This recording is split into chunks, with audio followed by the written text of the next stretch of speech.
Hi friends, అందరికి good morning. అందరైతే లేచిరా? మేమైతే లేచినాం. ఇగో ఛాయ్ పెట్టుకున్నాం. అన్న అయితే ఇప్పుడు ఒక డబ్బాతో కుస్తీ పడుతుండు. అర్ధ గంట అవుతుంది, అయినా కరుగుతలేదు. ఎంత వేడి ఇమ్మటే కరిగింది. ఇది ఫ్రిడ్జ్ లో పెట్టదు డబ్బా. పిల్లలు తెలవక ఫ్రిడ్జ్ ఎక్కువ పెడుతురన్నా. ఛాయ్ కావాలంటే ఇలా కష్టమే ఉన్నట్టుంది. ఇక మాకు డబ్బాను కోద్దామంటేనేమో రోజు ఒక డబ్బా కోసుడు అవుతుంది. డబ్బాల్లో ఖరాబ్ అయినట్టు ఏదేం పనికొస్తుంది. వేడి పెట్టి ఇట్లా పోయింది, వంక పోయింది. చలి ఎట్టుందాక ఇటు సైడ్ ఫుల్ చలి కదా.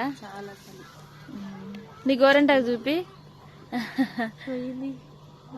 మంచిగా కనిపిస్తుంది. ఇలా అనిపిస్తుందా? ఓకేనా ఫ్రెండ్స్, మీరందరు టీ తాగిరా లేదా కామెంట్ చేయండి. బాయ్ మరి.